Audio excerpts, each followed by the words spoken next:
दीवा की एएमसी है, हम दोनों साथ में लगे हैं ज्वाइनिंग में, और मुमरा दीवा हमें मिला है। और रमजान का इतना बड़ा काम है तो हमें भी अल्लाह की दुआ लगेगी, हम दिल से काम कर रहे हैं।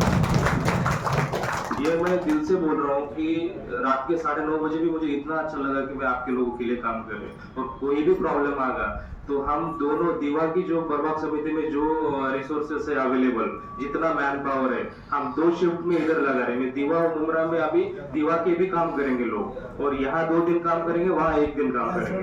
तो हमने ये भी सोल्यूशन निकाला है। और कोई भी प्रॉब्लम हो तो हमें टेक्स्ट की, हमें मीटिंग भी होगा तो हमें मैसेज में हम क्विकली रिप्लाई देते, ऐसा नहीं कि रिप्लाई नहीं देंगे। लेकिन इस बार आपका रमजान अच्छा जाएगा, आई गारंटी यू। अब मेरे ख्याल से शौरभ भाई लॉ एंड ऑर्डर भी है यहाँ पे। अनिल शिंदे साहब कहीं बिजी है, यानी बाहर है किसी मीटिंग में, इसलिए वो आ नहीं सके हैं। लेकिन सर हमारे बीच में मौजूद है यहाँ पे। सर 2-3 चीजें थी। हम लोग ये चाह रहे थे कि रमजान के महीने के अंदर सर तो कहीं ना कहीं पूरी आपकी तरफ से फैसिलिटीज होती है, और जो भी रात में 12 बजे के बाद 1 बजे के बाद आप लोग दुकानें बंद नहीं कराते हैं, दुकानें चालू रहती है। तो हम लोग ये चाहते हैं साहब की दुकानें चालू रहे, होटलें चालू। हमारे लिए भी अहम है, हम भी मुसलमान हैं, हमारे लिए भी अहम है। हमारे साथ यहाँ का जो लोग है ना, हमारे से ज्यादा कांटेक्ट होता है। ठीक है, नगर सेवकों के पास जाते होंगे अपनी रिक्वेस्ट लेकर, पर पब्लिक को हम जो ग्राउंड रिपोर्टिंग हो रहे हैं ना उसकी बात कर रहे हैं। किस्मत कॉलोनी का जो पट्टा उन्होंने कहा, सारी चीजें हम लोगों ने एग्री किया।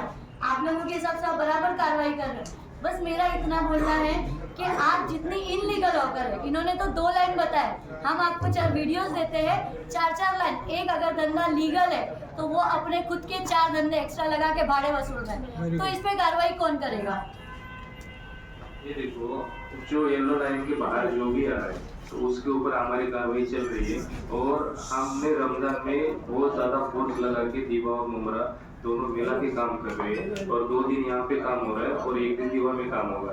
तो इस तरह से जितना हम कर सकते हैं रमजान में अच्छा, और लोगों को कुछ प्रॉब्लम ना हो सके, तो जितना हमसे बढ़िया हो सके हम अपना 100% देने वाले हैं इस टाइम। सर हमारे पत्रकारों की और सीनियर सर की मीटिंग हुई थी, अनिल शिंदे सर की। हम खुद ने इसी रमजान महीने को लेकर मीटिंग की थी, तो हम लोगों ने एक बात उसमें रखी थी कि सर जितने लीगल है उनको अंदर लगाया जाए येलो पट्टे के, और एक बैरिकेड लगाया जाए। बैरिकेड लगाने के बाद बाहर कोई भी धंधा ना लगे। अगर एक्स्ट्रा सिंपैथी के तौर पे ठीक है, हमारे लोग हैं रमजान महीना अपना बाहर से धंधा लगाते हैं, उन लोगों को भी दे, पर कोई और ऐसी जगह प्रोवाइड की जाए जो बेचारे वो भी अपना पेट पाल सके। क्योंकि यहाँ रमजान में नए ऑफर तैयार होते हैं, तो उनका भी ध्यान रखा जाए। हम ये नहीं बोलेंगे कि उनका ध्यान, उनको कोई ऐसी जैसा मित्तल हो गया या कोई और स्पॉट हो गया, ऐसा कोई आप सब बड़े मिलके एक जगह प्रोवाइड करो कि उन लोग भी अपने लिए काम कर सके। स्टार्टिंग में मैंने क्या वो सब सोल्यूशन दिए जो कायदे में, लेकिन अभी क्या है, अभी जो रमजान चल रहा है तो सोल्यूशन रमजान के बाद हम इम्प्लीमेंट करेंगे। लेकिन अभी जो है हमें इसके ऊपर फोकस करना चाहिए कि लॉ एंड ऑर्डर का प्रॉब्लम ना हो, लोग ठीक तरह से रमजान को सेलिब्रेट कर सके, और ठीक तरह से, और लेडीज को किसी तरह का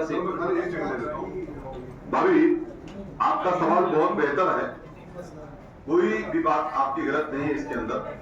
लेकिन जो टेक्निकल सवाल आपका है, टेक्निकल तरीके से एएमसी साहब ये कह रहे हैं कि ये रमजान के बाद इंशाल्लाह ताला उस पर वर्क किया जाएगा और काम को कंप्लीट किया जाएगा। में आपको पता है कि नए हॉकर्स निकलते हैं रमजान महीने में। हम तो ये कहते हैं कि जो हॉकर ओरिजिनल है, मैं आपके माध्यम से जो आपकी आवाज है मैं कहना चाहता हूँ, मैं आपने मुझे कभी कहा नहीं लेकिन मैं समझ सकता हूँ कि जो आपकी आवाज है वो ये है कि जिस तरीके से जो हॉकर्स पुराने हैं यहाँ पे जो पहले से थे उन लोगों को पहले बैठने का मौका दिया जाए, और जो नए लोग हैं जो बाहर से आए हैं उनको जरूरत नहीं बैठने की।